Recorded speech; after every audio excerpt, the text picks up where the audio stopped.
Hello friends, welcome to let's quiz. आज के इस वीडियो में हम लोग बात करने वाले हैं सीटेट। यहाँ पे देखिए सीटेट दिसंबर 2023। तो आपकी यहाँ पे प्रिपरेशन स्टार्ट हो जाती है अभी से, क्योंकि आपको सिलेबस अच्छे से समझा दिया गया है। इसके बाद आपको यहाँ पे चीज़ें टॉपिक वाइज पर्यावरण में क्या पढ़ना है, किस तरीके से आपको चलना है, वो भी प्रीवियस वीडियो के माध्यम से हम आपको बता दिए हैं। तो यहाँ पे इस वीडियो में आज हम पहला क्लास है पर्यावरण का। तो पर्यावरण क्या है, ठीक है। तो वीडियो को स्टार्ट करने से पहले आप वीडियो को लाइक कर दीजिए, चैनल को सब्सक्राइब कर दीजिए, जिससे आपको नेक्स्ट वीडियो का नोटिफिकेशन मिलता रहेगा। इससे क्या होगा कि आपको टॉपिक वाइज सारी चीज़ें अच्छे से, content wise, content NCERT and pedagogy सारी चीज़ें आपको पेपर से होने से पहले शाम 7 बजे की क्लास डेली क्या होगा, जिससे आपकी तैयारी मजबूत तरीके से हो जाए। तो चलिए अब हम स्टार्ट करते हैं वीडियो को। तो यहाँ पे देखिए पर्यावरण क्या है। पहला टॉपिक हमारा ये बनता है, क्योंकि हम पर्यावरण के बारे में पढ़ रहे हैं, तो टॉपिक बनता है कि पर्यावरण क्या है। तो यहाँ पे देखिए पर्यावरण दो भाषा में होता है। एक तो आपको हिंदी में देखने को मिलेगा, एक आपको हिंदी में देखने को मिलेगा कि पहला होगा ये किस दो शब्द से बनकर मिला है। तो यहाँ पे देखिए परिधन आवरण, आपको देखिए परिधन आवरण ये हुआ आपका यहाँ पे हिंदी में। दूसरा बात आपको अंग्रेजी में पूछता है एनवायरमेंट, ठीक है। तो यहाँ पे देखिए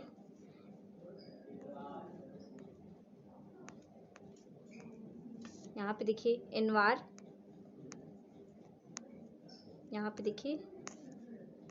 एनवायरमेंट, ठीक है। चीज़ें यहाँ पे देखिए एनवायरमेंट हो गया। तो ये आपको देखिए यहाँ पे परि का अर्थ क्या होता है। अगर आपसे पूछ लिया क्वेश्चन में परि का अर्थ क्या होता है, तो ये होता है, एक मिनट, ये होता है चारों ओर। ये आपको देखने को मिलेगा चारों ओर। परि का मतलब होता है चारों ओर। आवरण का मतलब होता है आपको घेरना, ठीक है। आवरण का मतलब हुआ घेरना, परि का मतलब हुआ चारों ओर, आवरण का मतलब हुआ घेरना। और इसके बाद एनवायरमेंट, ये क्या है, किस शब्द से बना है, तो ये फ्रेंच शब्द से बना है। किस शब्द से बना है क्वेश्चन में पूछ लिया, तो ये फ्रेंच में, क्योंकि ये यूपी टेट में भी क्वेश्चन पूछ सकता है आपको, आरओ में ये क्वेश्चन पूछ सकता है, फिर आपको यहाँ पे DSSB में, KVS में, आपको ये हर जगह से टॉपिक से ये क्वेश्चन हर जगह से बनता ही बनता है। क्योंकि टीचिंग एग्जाम में अगर पर्यावरण से क्वेश्चन आ रहा है, तो ये हर जगह क्वेश्चन आपको देखने को मिलता है। तो यहाँ पे बात करते हैं कि पर्यावरण किन दो शब्द से मिलकर बना है। तो यहाँ पे परिधन आवरण, यहाँ पे देखिए परिधन आवरण, ठीक। फिर परि का अर्थ क्या होता है, चारों ओर। आवरण का अर्थ क्या होता है, तो घेरना। क्या होता है, घेरना। और जो इन्वायरमेंट, ये शब्द कहाँ से आया है, तो ये शब्द आया है आपका फ्रेंच से। क्योंकि देखिए इन्वायरमेंट जो होता है वो इन्वायरनर से बना हुआ है। किससे बना हुआ है, इन्वायरनर से। वो किस चीज से होता है, उसका अर्थ ये होता है कि पास पड़ोस। अभी देखिए कोई लड़का है, अभी कोई लड़का इस तरीके से है। यहाँ पे देखिए ड्राइंग बहुत अच्छी तो नहीं आती है, ठीक है। ये देखिए अगर ये कोई लड़का है और इसको बोल दे इसके जो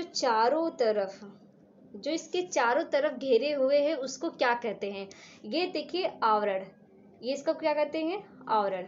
ये हुआ आवरण।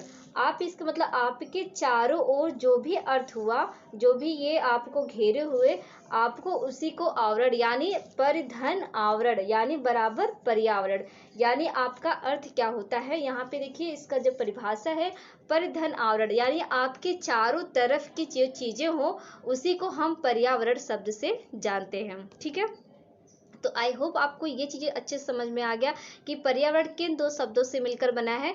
तो परिधन आवरण, यानी परि का मतलब होता है चारों ओर, और आवरण का मतलब होता है घेरना। इंग्लिश में अगर पूछ ले इन्वायरमेंट ये किस शब्द से आया है, किस भाषा से आया है, तो ये आया है फ्रेंच शब्द से, ठीक है। आई होप आपकी चीज़ें अच्छे से समझ में आ गई होगी। दूसरी बात आपको यहाँ पे कर लिया जाता है, देखिए दूसरी शब्द यहाँ पे देखिए पर्यावरण के घटक क्या होते हैं। तो पर्यावरण के आपको घटक अगर क्वेश्चन में पूछ लिया, पर्यावरण के घटक पूछ लिया, तो पर्यावरण के घटक दो शब्द से मिलकर बना होता है। एक आपका होता है प्राकृतिक, एक होता है आपका प्राकृतिक। दूसरा आपका क्या होता है, मानव यहाँ पे निर्मित, ठीक है, मानव निर्मित। यहाँ पे देखिए पर्यावरण का क्या अर्थ होता है आपको बता दिया गया है। फिर अब पर्यावरण के घटक क्या हैं, तो एक हो गया प्राकृतिक, दूसरा हो गया मानव निर्मित। प्राकृतिक घटक में क्या क्या आते हैं, तो प्राकृतिक में जैविक और अजैविक आते हैं। क्या आते हैं, तो जैविक, आप इसे नोट करते जाइए कहीं पे, जैविक, और दूसरा आपका हो गया यहाँ पे देखिए अजैविक। ठीक, आपको देखिए एक हो गया प्राकृतिक में, एक हो गया आपको जैविक, दूसरा हुआ अजैविक। तो घटक आपको पर्यावरण घटक में दो आते हैं, एक प्राकृतिक एक मानव निर्मित, जिसमें से जैविक प्राकृतिक में एक जैविक हो गया, एक अजैविक। जैविक का अर्थ हुआ सजीव, अजैविक का अर्थ हुआ निर्जीव। ठीक है, अब मानव निर्मित जो हो गया, जैसे कि हम आप बना रहे कोई चीज, जैसे बुक हो गया, टेबल हो गया, पेन हो गया, ये मोबाइल हो गया, या लैपटॉप हो गया, ये सब किस शब्द से, ये तो प्राकृतिक चीजें हैं नहीं, तो ये हमारी चीजें मानव निर्मित द्वारा बनाए गए हैं। तो ये आपके पर्यावरण के घटक हो गया। अब इसके बाद हम आपको देखेंगे यहाँ पे चीजें, हम आपको एनसीईआरटी के बेस पे क्वेश्चन सारी चीजें कराएंगे। अभी देखते जाइए। सिर्फ पर्यावरण के 4 स्तर होते हैं। क्या होते हैं, पर्यावरण के 4 क्षेत्र होते हैं। पहला क्षेत्र क्या होता है, स्थल मंडल, दूसरा आपको जल मंडल, तीसरा आपको वायुमंडल, चौथा आपका जैव मंडल।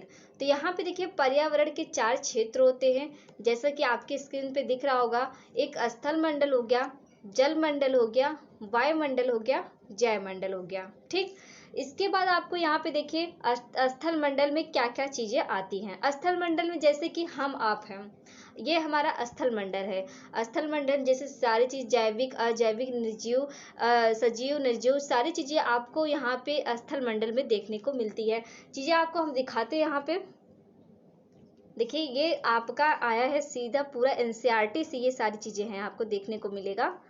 यहाँ पे देखिए 1 मिनट, आपको अच्छे से चीजें दिखेगा तो चीजें समझ में आ जाएगी। ये सारी चीजें एनसीईआरटी से है, क्योंकि एनसीईआरटी का बुक ही आपको पढ़ना है, इससे ज्यादा कुछ और चीजें नहीं पढ़नी है, क्योंकि और चीजें पढ़ेंगे वो चीजें आपके वो आपके पेपर से बाहर का रहेगा तो चीजें आएगी नहीं। तो यहाँ पे देखिए स्थल मंडल, स्थल मंडल का पहला भाग क्या होता है, यहाँ पे देखिए क्रोड। फिर इसके बाद आपको देखने को मिलता है मेंटल, फिर इसके ऊपरी जस्ट ऊपरी परत को क्या मिलता है, यहाँ पे भू प्रॉपर्टी। ठीक, आपको देखने को मिलेगा यहाँ पे भू प्रॉपर्टी। ठीक, आपको देखिए यहाँ पे स्थल मंडल, वायुमंडल, जल मंडल और जैव मंडल और फिर जल मंडल। ठीक, ये हुआ पृथ्वी का परिमंडल। तो यानी आपको यहाँ पे पर्यावरण में चीजें दिखेगा कि पर्यावरण के क्षेत्र क्या क्या होते हैं। एक जैव मंडल हो गया, वायुमंडल हो गया, स्थल मंडल हो गया, देन आपका जल मंडल हो गया।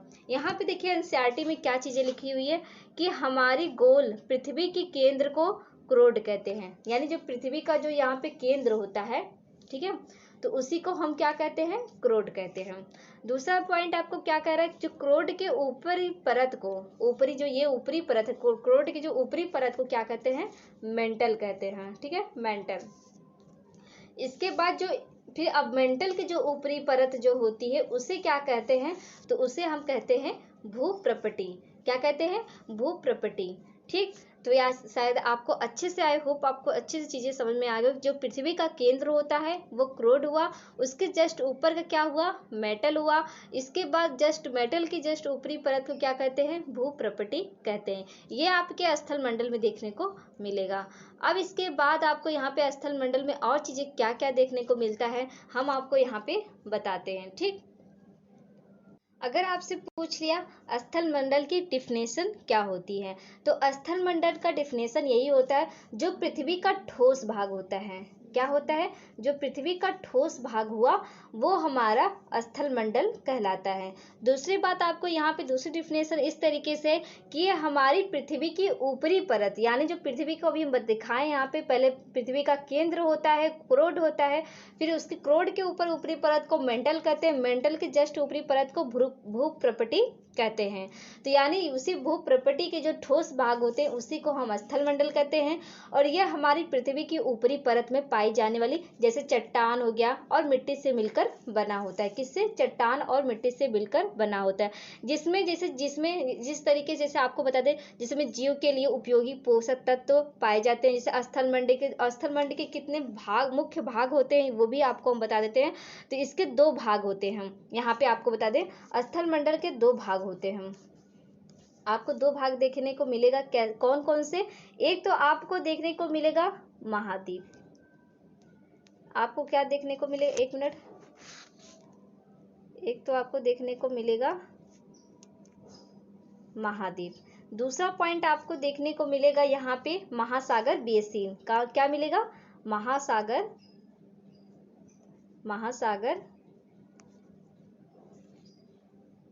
महासागर बेसिन आपको ये देखने को मिलेगा। तो जो कि यहाँ पे महाद्वीप जो होते हैं वे पर्वत, पठार, मैदान आदि में पाए जाते हैं और बड़ी बड़ी जलाशयों में तलहटों को यहाँ पे देखिए जो बड़े बड़े स्थलीय भूभाग होते हैं। यहाँ पे जैसे देखिए, जैसे महाद्वीप हो गया, महाद्वीप में जो भी स्थल भाग होगा उसे हम क्या बोलते हैं? महाद्वीप बोलते हैं। दूसरा पॉइंट आपको यहाँ पे बता दें कि दूसरा पॉइंट आपका महासागर जो बेसिन होता है वो बड़ी बड़ी जलाशयों की तलहटी को ही क्या कहते हैं? महासागर बेसिन कहा जाता है। क्योंकि देखिए महासागर में कौन कौन से, जैसे मरियाना गर्त हो गया, सबसे जो महासागर में सबसे बड़े महासागर प्रशांत महासागर होता है। अगर आपसे गर्त पूछ लिया जाए तो ये कौन सा? मरियाना गर्त। और जो कि यहाँ पे जो समुद्र तल से कितना, जो भी जो मरियाना गर्त है यहाँ पे आपको दिखा दे, ये आपके जैसे कि एक तरीके से मैं आपको बता देती हूँ कि जैसे जीके जीएस हो गया ये क्वेश्चन। मरियाना गर्त अगर गर्त पूछ लिया तो सबसे गहरा क्या है? मरियाना गर्त, जो कि किस में पाया जाता है? तो प्रशांत में। और इसकी जो लंबाई है, तल मतलब तल आपको देखने को मिलेगा ये 11,022 मीटर ये महासागर में पाया जाता है। महासागर में अगर पूछ ले सबसे बड़ा महासागर क्या है तो ये प्रशांत महासागर। और प्रशांत महासागर में सबसे गहरा कौन सा गर्त है? तो मरियाना गर्त, जो कि 11,022 मीटर तल है इसका। ठीक है, तो आपको यहाँ पे स्थल मंडल चीजें बता दी गई है। स्थल मंडल जो भी ठोस भाग को ही हम स्थल मंडल कहते हैं। स्थल मंडल में 2 भाग होते हैं। एक तो आपका यहाँ पे देखिए, एक आपका मिल जाएगा महाद्वीप, दूसरा आपको मिल जाएगा महासागर। और महासागर में भी आपको सारी चीजें बता दी गई है। अब चलिए टॉपिक आपका आता है यहाँ पे देखिए, जो कि यहाँ पे महाद्वीप है, जो कि ये आपके एनसीईआरटी में अच्छे से आया है। तो चीजें हम आपको यहाँ से दिखा देते हैं कि महाद्वीप का नाम क्या क्या है। तो यहाँ पे देखिए महाद्वीप का नाम क्या क्या होगा और क्षेत्र करोड़ वर्ग किलोमीटर। यहाँ पे देखिए एशिया का सबसे बड़ा महाद्वीप क्या है? एशिया, जो कि यहाँ पे 4.3, यहाँ पे देखिए 4.38। फिर अफ्रीका है इससे छोटा, फिर इसको 3.04। देखिए ये सारी चीजें एनसीईआरटी में लिखी हुई थी। एनसीईआरटी चीजें गलत नहीं होती क्योंकि सारे क्वेश्चन आपका आएगा एनसीईआरटी से ही। फिर ये उत्तरी अमेरिका जो कि 2.4, यहाँ पे देखिए 2.45। फिर दक्षिणी अमेरिका 1.78। फिर अंटार्कटिका 1.37 चीजें देखिए यहाँ पे। इसके बाद आपको देखिए यूरोप हो गया जो कि 1.02। फिर इसको ऑस्ट्रेलिया सबसे छोटा महाद्वीप आपसे पूछ लिया तो 0.90, यानी सबसे छोटा महाद्वीप ऑस्ट्रेलिया। और सबसे बड़ा महाद्वीप आपसे पूछ लिया तो एशिया महाद्वीप, जो कि यहाँ पे 4.38 करोड़ वर्ग किलोमीटर है। तो चीजें आपको यहाँ पे देखिए स्थल मंडल में 2 चीजें आपको मुख्य भाग दिखा, एक महाद्वीप, एक महासागर। ठीक, महाद्वीप में आपको दिख गया कि एशिया महाद्वीप सबसे बड़ा है और सबसे छोटा ऑस्ट्रेलिया। महासागर में आपको दिख गया कि सबसे बड़ा प्रशांत महासागर है और उसमें जो गर्त होती है सबसे बड़ा जो है गर्त अगर पूछ लिया जाए तो ये मरियाना गर्त होता है, जो कि 11,022 मीटर। ठीक, आपको यहाँ पे चीजें। अब हम बात करेंगे जल मंडल के बारे में। ठीक है, ऐसे आपको टॉपिक चारों मंडल के बारे में बता देंगे तो जिससे क्या होगी, चीजें अच्छे से आसानी से आपको समझ में आ जाएगा। तो यहाँ पे देखिए जल मंडल, जो कि जल मंडल हमारी पृथ्वी पर कितना प्रतिशत जल मंडल यहाँ पे है। तो हमारी पृथ्वी पर 71% आपको जल देखने को मिलेगा, जो कि यहाँ पे 71% यहाँ पे मतलब जो भाग है वो जल तथा मतलब लगभग है। और जो कि पृथ्वी पर आपको देखने को मिलेगा यहाँ पे पृथ्वी पर आपको 29% देखने को मिलता है। ठीक है, तो यहाँ पे मतलब 3/4 यहाँ पे यानी 3/4 लगभग 31% जल भाग जो होता है जल में तथा 1/4 29% आपका देखने को मिलता है स्थल भाग में। ठीक है, तो यहाँ पे आपको ये चीजें समझ में आ गई होगी। दूसरी पॉइंट आपको हम बताते हैं यहाँ पे चीजें और क्या क्या पीने योग्य कितनी होती है और कितने कितने हिम चादरों में भूगर्भ में संचित जल होता है। ठीक, और अगर हम आपको यहाँ पे देखिए 29% है, तो यहाँ पे अगर हम इसको 100 मान ले, अगर हम इसको यहाँ पे 100% यहाँ पे मान ले कि जल यहाँ पे पाया जाता है, तो यहाँ पे देखिए 98% आपको देखने को मिलेगा जो कि नमकीन यानी लवण जल होता है, जो कि यहाँ पे खारा जल होता है। कितना? 98%। फिर आपके पास बचता है सिर्फ 2% जल।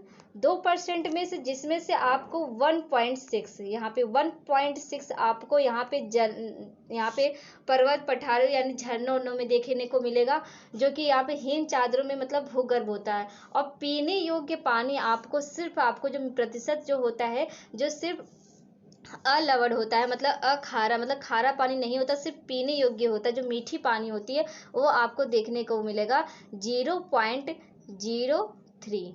यानी ये एनसीईआरटी में लिखी हुई है कि मीठे पानी का जो जल होता है जो हम आप पीते हैं सिर्फ आपको 0.03 सिर्फ मिलता है। बाकी सारा पानी आपका खारा पानी होता है, जो कि जीव जंतु उसे पानी पी नहीं सकते हैं। ठीक, तो ये रहा आपका जलमंडल, जो कि मैं आपको और बताती हूँ जलमंडल में कितने महासागर हैं और उनके क्षेत्रफल कितने हैं। ठीक है, तो यहाँ पे दिखाते हैं आपको, देखिए इस तरीके से है चीजें, तो जो कि नहीं समझ में आएगा आपको, पीडीएफ गलत लगी है, तो यहाँ पे हम आपको दिखाते हैं कौन कौन से।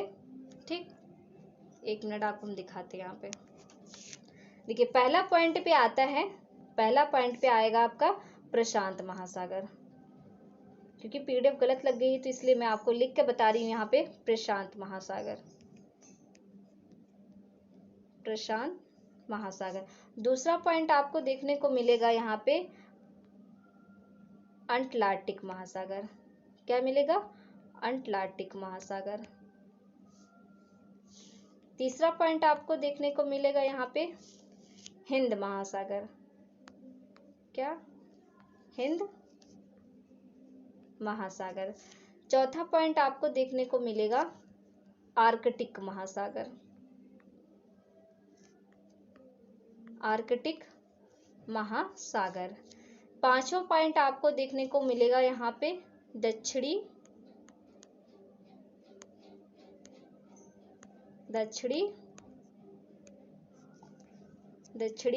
महासागर।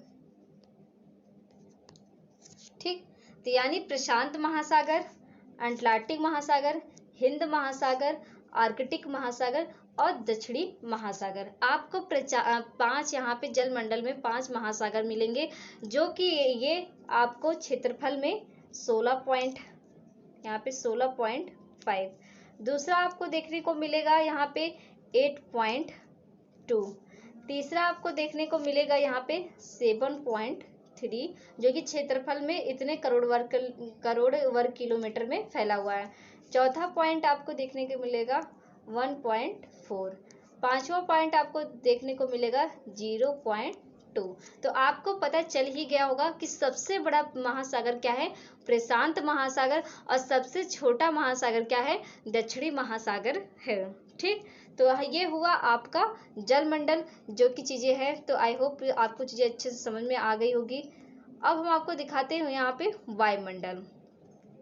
ठीक, वायुमंडल ऐसा है जो कि ये गैसों का मिश्रण होता है। जैसे कि पृथ्वी के चारों ओर, जैसे पृथ्वी हो गया, 1 मिनट, जैसे पृथ्वी हो गया, पृथ्वी के चारों ओर एक आवरण है जिसमें nitrogen, oxygen, carbon dioxide, argon इत्यादि गैस का जो मिश्रण होता है वही आपका वायुमंडल कहलाता है, जो कि आकाश में लगभग 1600 किलोमीटर ऊंचाई तक फैला हुआ है और पृथ्वी के साथ साथ बराबर घूमता रहता है। उसी को क्या कहते हैं? वायुमंडल कहते हैं। ठीक है, अब यहाँ पे देखिए वायुमंडल में कौन कौन से परत पाए जाते हैं, ये क्वेश्चन आपके लिए बहुत ही मोस्ट इंपॉर्टेंट होगा, क्योंकि इससे क्वेश्चन आपके यूपी टेट में और सीटेट में देखने को मिलता है।